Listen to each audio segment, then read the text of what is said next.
Nikmat luar biasa. Wis tahu ngrasake nikmate nikmat. Tidak ada duanya. Saya itu rumah letek-letek mari ngono dicibir. Keluar saya dari rumah 2 bulan kemudian bawa hasil dilalai yang itu wis cepur. Garu rekening. Dibantu sama pejabat sana masuk miliaran sih dibutuhno 150 masuk. Aku njaluk 150 ngomong ngono. Apa rekening gile wong jenenge yang wis tuwa. Rekening ban iku transfer. Pokoke aku ngertine duit kok ngono. Dikirimi to sampai 3 miliar lebih. Kirimi, Pak. Hasil dibutuhno 150 to. 1 miliar. Piro? Oke 1 miliar itu. Wah, kata kok. Wah, 150 ae wong njalukku 150. Nah, iku wong itu saya kata, Bang, pengguna rekening kula apekan rezekimu lho. Ora reken nek. Lah mujud tak? Bejo wae wong-wong itu kan tengah bejo. Aku kakek nggo apa nek mati malah ora penak jarine. Ya ngene, malah ora gelem oke. Aku kakek nggo apa butuhku 150. Ben rezekimu kuwi. Wah, terus pripun iki? Ayo wis nggono. Wong bati kok oke. Ayo seneng. Ayo dong, yuk dapat 3,8 miliar. Wah, kuyek pulang gaya. Tahun 2003 Mas. Sik zamane LGE kemudian 2004 keluar Innovamu itu. Itu dulu LGE wis golek tahun sing 2002 itu masih 130-an aku cari. Wayam biyen golek LGX sing anyar merah ngono Mas. Anyar dhewe zaman tahun sak itu wis apik wisan itu Pak.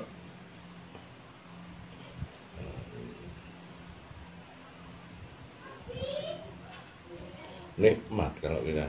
Wis ndak ada orang iso bangkrutno wong sedekah, iso nyakiti hati orang sedekah. Oh, dia gampang mengikhlaskan. Jadi sakit hatinya tidak panjang-panjang, mengikhlaskan. 5 keunggulan orang sedekah kata Rasul. Apa? 1, meringankan sakaratul maut. Luar biasa ini. Bapakku ahli sedekah. Allah. Ada rekaman video ini bisa tak kirim aku. Allah. Terus ahli sedekah. Dan dari beliaulah saya belajar. Jadi setelah meninggal apa yang terjadi, Pak? Induk buruan itu 268 juta. Jadi dia itu nyelamati sampai sak 1000 dinane duit dia itu 268 juta nek gak salah. Atau 86 juta gitu loh, antara itulah 200 juta lebih. Pakai ibuku bi, kulo riyen wonten utang kali Pak Dadi mboten nate kula bayar 15 juta. Ternyata bapakku kalau ngutangi orang itu istrinya enggak tahu. Nah, nangis. Saat meninggalnya tergugah semua mereka. Dan saat bapakku meninggal malah mereka-mereka yang berutang ke papi itu malah dapat rezeki. Dan uniknya Pak, diingatkan. Aku biar tahu diturun Pak. Jadi anaknya, istrinya tidak ada yang tahu. Kalau bapakku itu sering ngutangi. Tidak pernah nagih. Jadi setiap ada orang bunyi kok banyak-banyak. Ternyata mereka yang banyak utang ke papi. Bahkan 100 hari setelah meninggal itu masih banyak sinyal-sinyal. Dihitung sama adikku perempuan itu direkap itu dapat 268. Coba. Jadi nyelamet itu sampai sak 1000 dinan itu duitnya dhewe. Oh anaknya gak komanan gak nyelameti yang kan.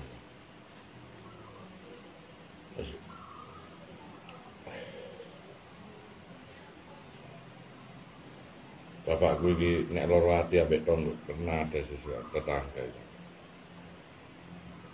Disakiti, cuman ngono iku nak wayahe duwe gawe ngono kadang malah mejem gak dapat berkah apa. Wis biarin aja. Loh. Tetangga itu punya gawe pas bapakku mati. Lah ya wis ra iso sound sisteme seperti lan persis. Bapakku sedo ora wani ngono kesone malah mejen kabeh. Lho, iso kebalese gitu kan. Ganggu ndek gawe ngono gak ndek gawe malah ora bakal sound sistemnya apa niku lancar. Saking ngamuke nemen niku bapak saya itu. Dilalah dia pas gue gawe bapakku sedo, ayo saya sumpah kene ono teror kematian sing dituwe teror mantenan wis ndak wani. Awet dikualat to. Bingung dadi wis jenis gak ono sone gak ono apa wis amune sing teko sithik nglewati gang ini kan nglewati wong mati dhisik bingung iki tamu-tamune iku. Ayo.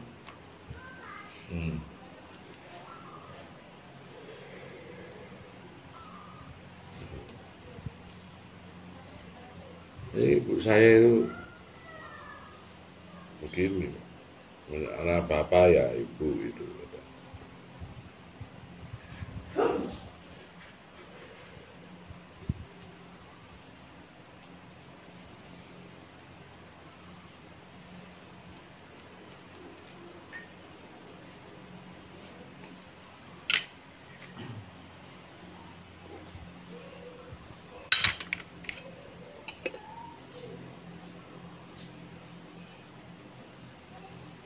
Aku mbiyen ngono kowe iki jenderal kok lho. Aku wis jenderal kuwi ngono. Aku nyambut gawene sesuk ora ono pensiune. Maksude piye ora duwe pensiun. Nek dadi ulama ya ora ono semakin tua semakin kos. Ya to sampai sak matine ana. Wis sesuk ora ono pensiune.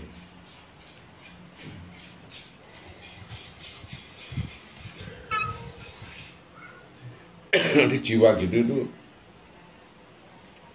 sudah melampaui zikir apa namanya di dalam struktur torekor zikir wudhu itu 5 baiat.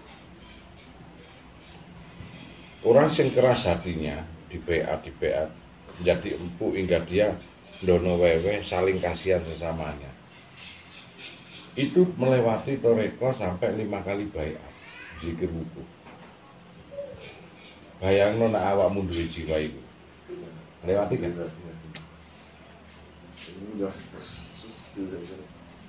Lewati.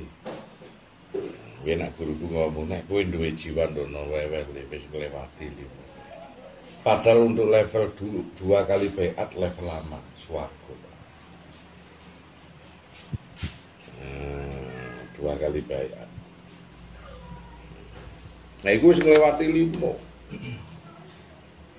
Tujuannya toreko itu apa? Ngempuk ke hati ben iso nangkap sinyal-sinyal rahasia dari suatu perbuatanmu. Akhirnya saya udah gak pikiran lagi. Iya. Tidak ada yang diperjumakan. Akhirnya jadi landasan sejarah untuk dia, bukunya dia. Kelak digelar nang akhirat. Itulah pertolongan seluruh keluargamu akan berterima kasih. Telah digelar dari suatu persaksian syahadat.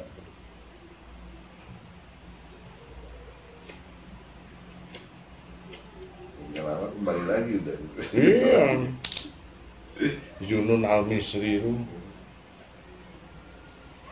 saat menolong orang dia digambarkan alam akhirat. Junun Al-Misri. Apa yang dia punya? Pedati. Apa pedati gerobak? Gerobak itu diberikan orang yang lagi dalam kesusahan. Nah, kemudian saat dia tafakur, dia dibawa di alam akhirat saat Roro Maksa, Junun Al-Misri, Syekh Junun Al-Misri. Dia nggak tahu yang dibantu bagaimana. Tiba-tiba Junun Al-Misri karena suatu kesalahan yang dia tidak bisa terampuni. Nangis Junun Al-Misri. Kesalahan yang tak akan terampuni. Nah, tidak diceritakan kesalahan itu. Biar kau seorang wali sekalipun Junun, hukuman itu tetap diberlakukan. Karena kesalahan itu tak akan terampuni. Apa? Ternyata di dalam hidupnya ada kesyirikan. Sedikit. Terbebaslah Junun Al-Misri dari apa? Dari seorang yang dikasih pedati. Menangis Junun Al-Misri.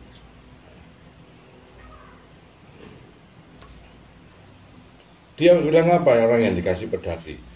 Aku yang mewakili di neraka ya Allah. Karena saat itu bagiku neraka yang sesungguhnya saat itu tanpa ada pertolongan dari Zunun, maka aku menghadapi neraka yang sebenarnya. Kalau neraka ini aku mudah untuk melalui, sang Zunun diberikan pedati. Aku yang melalui. Nah, dari syafaatnya dia Zunun maka kau kubebaskan. Orang itu tidak iman-iman betul, kalah dengan Zunun. Tapi dia yang dianggap neraka saat dia menghadapi masalah dulu itu dibantu Zunun.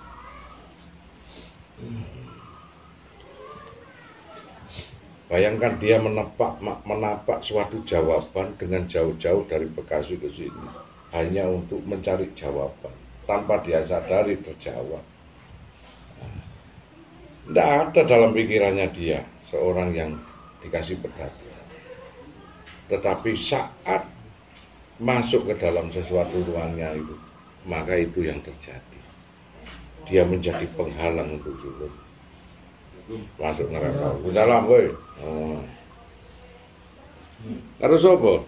Ya, Mbak. Alhamdulillah. Alhamdulillah.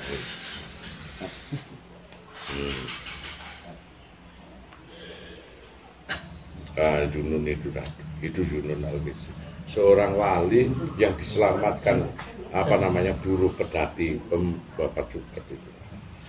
Jadi pedati ini Zunun dikasihkan itu, terus kamu pakai, kamu bawa itu modal untuk apa?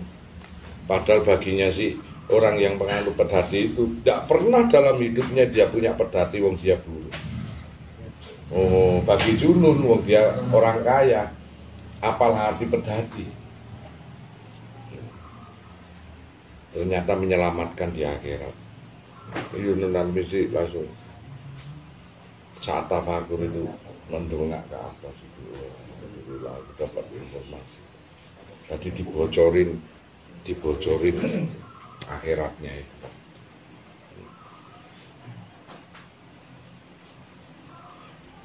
Makanya bikin landasan diri kita itu sejarah. Nah, jadi ini yang saya itu sampai seorang anak kalau orang bapak itu berguna itu mengatakan begini sama cucunya nih, gak koyok jenat-jenate papaku. Kalau ada seorang keturunanmu begitu maka kau mulia. Dulu papaku itu begini, sekarang aku merasa kehilangan.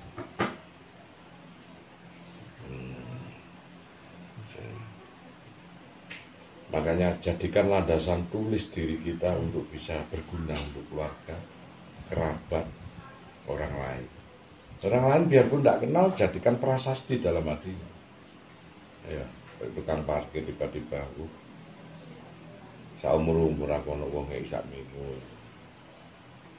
Prasasti terukir, Pak, tergoreskan sudah, tidak akan bisa lupa. Cekung, gak hanya tulisan masih bisa terhapus, tapi kalau sudah tergoreskan tidak bisa terhapus. Itu. Makanya idola saya itu Zunun Al-Misri. Sahdu ya. Seorang yang kaya raya tetapi sahdu. Seorang waliullah ini kaya raya, Zunun Al-Misri. Syekh Zunun Al-Misri dari Baghdad. Selevel dengan Abdul Qadir Jailani. Bahkan Abdul Qadir Jailani menghormati. Oh, Syekh Zunun turun dia dari panggung, dipersilahkan naik Syekh Zunun. Saya tak bisa baca Quran. Syekh Zunun ini tak bisa baca Quran, tapi seorang wali Allah. Kata Abdul Qadir Jailani, biarpun kau tak bisa membaca Quran, tapi kau khatam Qurannya kehidupan. Kau khatam Qurannya kehidupan. Itulah siapa? Syekh Zunun Al-Misri. Idola saya itu Zunun Al-Misri. Jadilah seorang kaya raya yang sufi. Jadilah kau seorang konglomerat yang sufi, jadi kau seorang pendekar yang sufi, jadi kau seorang seniman yang sufi, apapun itu kata-katanya Junun Al-Misri.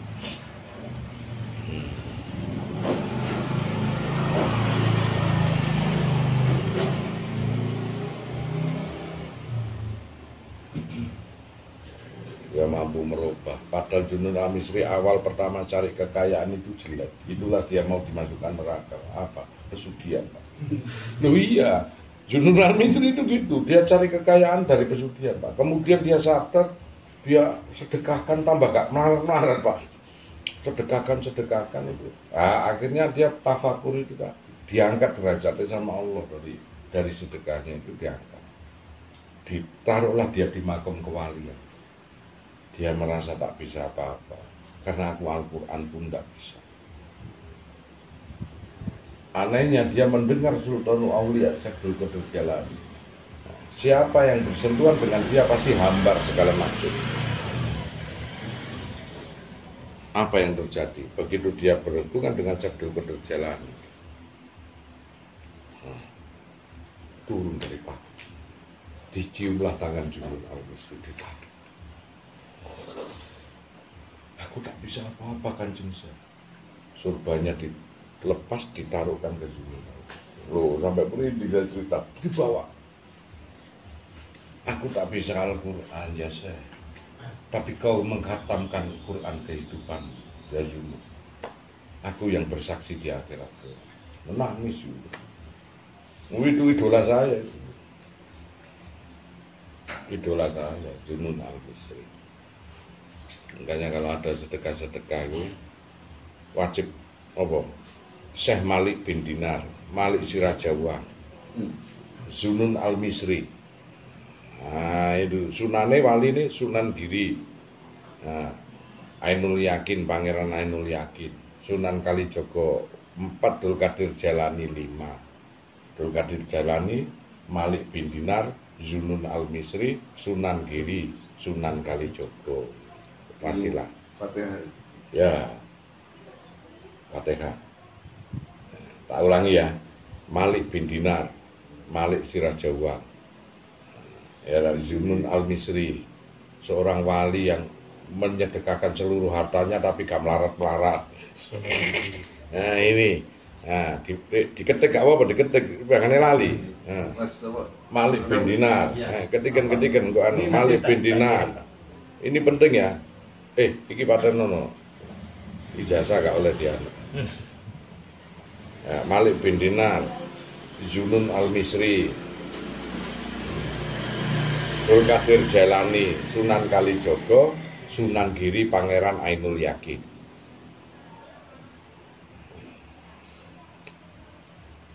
Sunan Giri orang terkaya. Biyen kok Fatimah binti Maimun itu semua polone dikasih no kabeh kan. Oh, hasil bumine dikasih no kabeh, mari ngono dikon ngiseni watu, kok tak takon ibu, sik ono ngono ben gak stres ibu.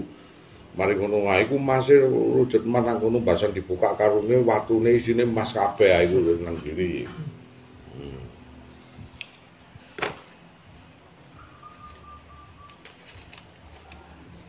Saya dulu ya itu wasilah ini. Junun Al-Misri itu diawali dengan cari duit tidak baik, sugihan. Diawali dengan menggadekan keluarganya untuk pesugihan.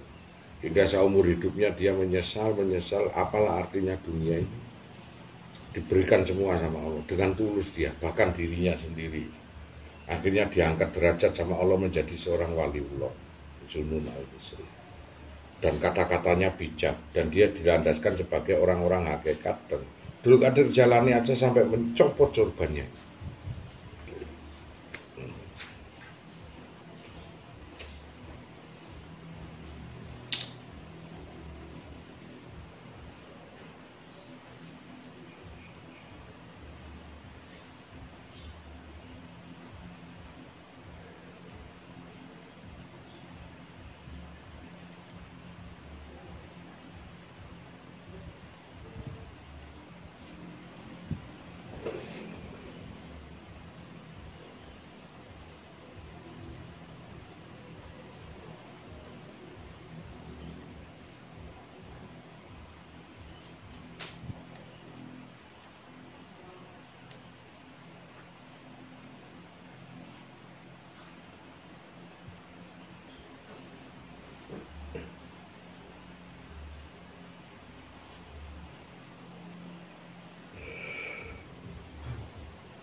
itu Daulah Khilafah Islamiyah sebagian besar dananya dari Zunun al-Misri. Nah, iya, terus dibuat apa namanya sampai katanya ini untuk perjuangannya Salahuddin al-Ayyubi waktu perang salib. Zunun al-Misri pakai dana itu untuk merebut Palestina, merebut Masjidil Aqsa. Karena pribadi yang santun itu. Ceritanya Syekh Malik bin Dinar unik lagi. Mengenal Allah hanya apa namanya itu, Imam Bahruddin, Safiuddin Bahruddin, nama aslinya. Dia menjadi seorang wali dikarenakan perempuan, naksir wong wedok. Lho, Imam Bahruddin gimana wong wedok ayu, cuman sayangnya kok anaknya takmir, ceritanya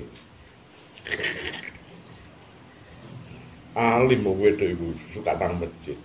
Bagaimana dia cara memikatnya itu? Tuku sarung, tuku koplo, sholat, belajar ngaji. Niatnya bukan lillahi ta'ala karena kepingin ngerebut arep wedok itu.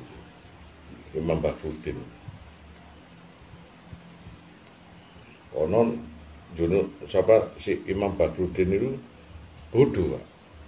Jadi apa ya namanya? Enggak kerja dia. Junun namanya. Junun apa Yunus? Yunun kan? Zunun al-Misri. Junun al-Misri. Zunun Z.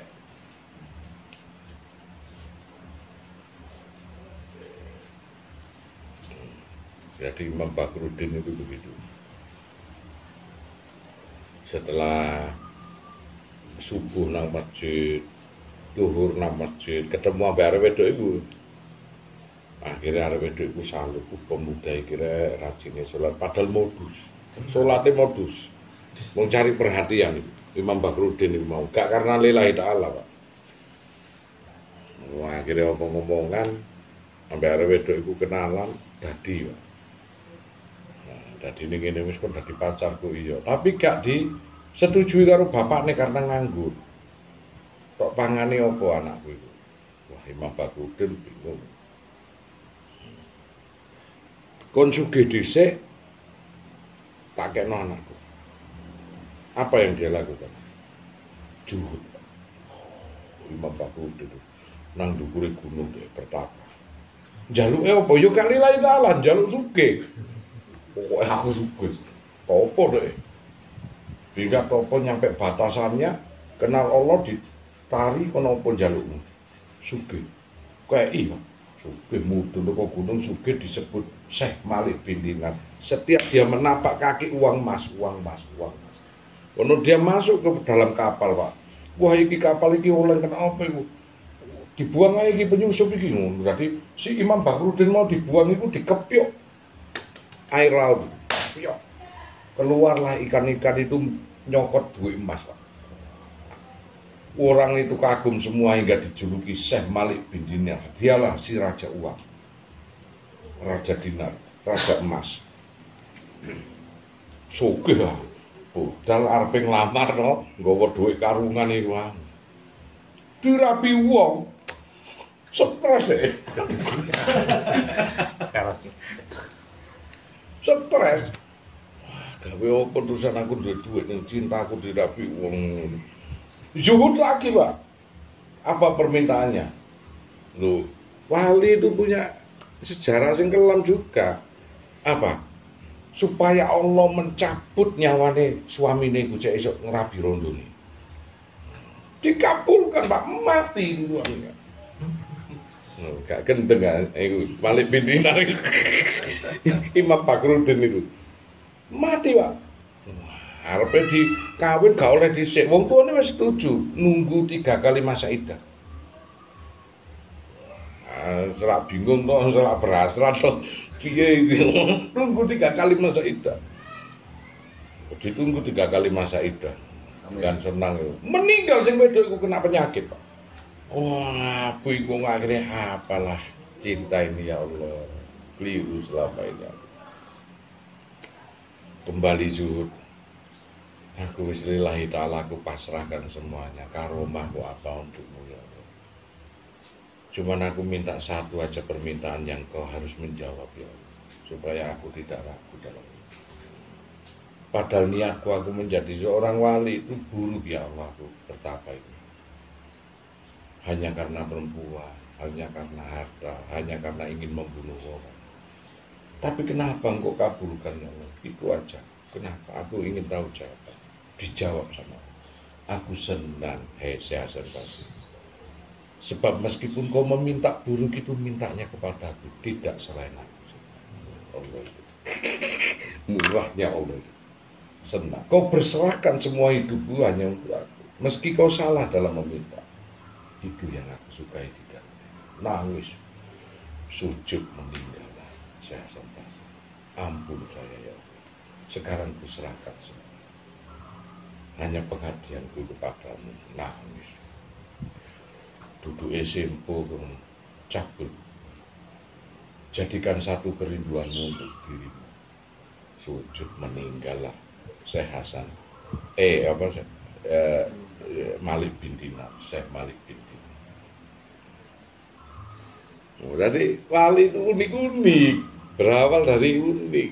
Akhirnya terkenal Begalokojoyo, terkenal juga dengan Sunan Pangkat, Sunan Geseng, juga berawal dari yang unik-unik. Yang disukai kamu masih salah, kamu tetap masih meminta aku, tidak selain aku. Umumnya nak wong sumpah golek pesugihan nang liyane iku enggak, aku tak njaluk karo Allah. Iku sing disenengi. Tak juhud aku pertapa apa ngono tetep dikai. Bahkan nyantet pun njaluke karo Allah lha wis. Tolong cabut ngono cek aku dadi bojone iku. Sik dikai hikmah terus sama Allah iku. Ternyata gak bejo ngawini ya cewek iku. Itulah Syekh Malik bin Dinar, Imam Bakhruddin alias Syekh Malik bin Dinar.